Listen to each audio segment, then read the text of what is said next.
George Siegel is a filmmaker who was already asking the hard questions about how we build in Florida long before Helene and Milton made those questions impossible to ignore. His documentaries Built to Last, Buyer Beware, and The Last House Standing take a very hard look at what we're building and why it fails. Welcome to all of you. So the first question is, where are we 2 years after Helene and Milton, and are we where we need to be? George, when you've done these documentaries, you're out filming with the builders, filming with the insurance adjusters, with the public adjusters, with the family. I mean, where are we? Have we made the progress that you'd hope we would make after 2 years almost? Well, I guess the answer would be no. You know, we were handed a huge lesson with back-to-back hurricanes. So the question is, what did we learn? There are some people who are just fixing their house and moving back in. There's some people that are raising their house. There's some people who had to sell for 50 cents on the dollar. And then there's other people that are still living in trailers in front of their house. So I think when you look back, the victims probably learned the hardest lesson, because most of them are probably still not recovered, and some people never recover. The person that lives right next door to that person that had nothing now feels invincible, and they don't do anything. So it's a hard lesson and a slow learning process for everybody. Let's talk about insurance. In terms of the insurance industry, we are seeing some positive signs. Citizens Property Insurance has shed over 540,000 policies. It is supposed to be the insurer of last resort. We've got at least 17 new insurance companies coming in to the state. How do you all see this situation? Is it an illusion, or is it real progress being made? I would go with it's an illusion until you see it work. And what happens with insurance, it's a false promise by a company that they're going to take care of you and be there for you when you need them. And to a victim, when it doesn't meet that standard, that's life-changing for them. And their goal in many cases is to find ways not to pay you. So it's a risky contract. If your only plan for survival is having insurance, it's a gamble. When we're looking at innovation, what would you say are innovations that you've heard of that are working, that you're happy are in place? George?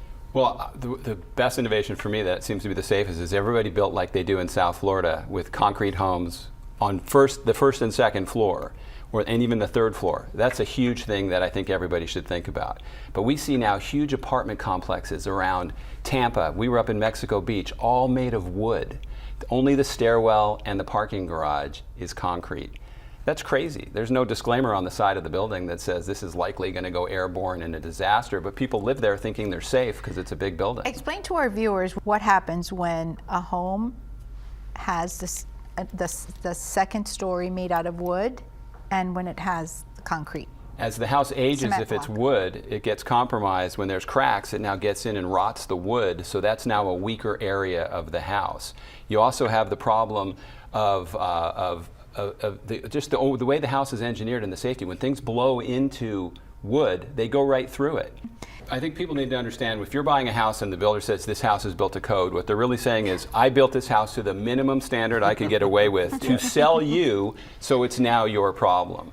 Built to code is not thinking forward. It's not thinking to the future of what's coming your way. Well, I'm going to borrow your title for one of your documentaries, Built to Last, right? And let's talk about the building standards. Are we building things to last?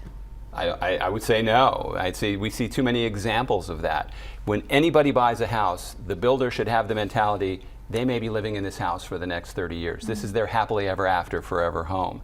The problem is, now that workers are being paid by the job and not by the hour, the incentive to stay there and get things right is no longer existing. They want to go on to the next job because they make more money. That's not in our best interest as the buyers of that property. Accountability, who is accountable when, Well, nobody at this point.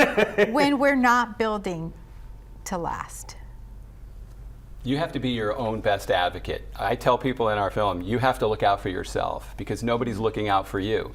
So you have to ask a million questions, either of the seller or the builder. I have a list of questions I give people, because you want them to almost not like you because you're asking so many questions, because those things matter, and they matter to you, and they're going to matter when you try to unload that house on someone else. So you have to be a detective, you have to ask a lot of questions, because if you don't, no one's just going to hand you the answers. I see both of you nodding your heads in agreement. Yes. As a victim of Hurricane Helene and Milton, I'm nodding my head too. You definitely have to. So where do we go from here? What should happen next when you look at policies and decisions that have been made? If there's one policy that you think should be changed or should be amplified because it's working, what would that be? George, what policy change do you think would be best? I'd like to see houses tagged with a rating like cars are, a 5-star rating, a 4-star rating, a 3-star rating. Brand that house with what's there. What are the features that make that house safe for people to live in happily ever after? We're not telling people, and they're making mistakes. So sometimes you have to help people along. And it's unfortunate for the person who gets tagged with the bad rating, but you got to look forward with this. You can't just say, well, I got to protect people with bad houses and let them pass it on to someone else. In one word, your advice for this year's hurricane season. One word? Yes. I would say run. No, no. 2 words. Be careful. Be careful. Abby? Prepare. Yeah, just be ready. I think that's the thing. Yeah, that's the word that I was thinking. Be ready. Thank you so much for helping us do that and being here with us. Our thanks again to George Siegel, Craig Pittman, and Abigail Hall.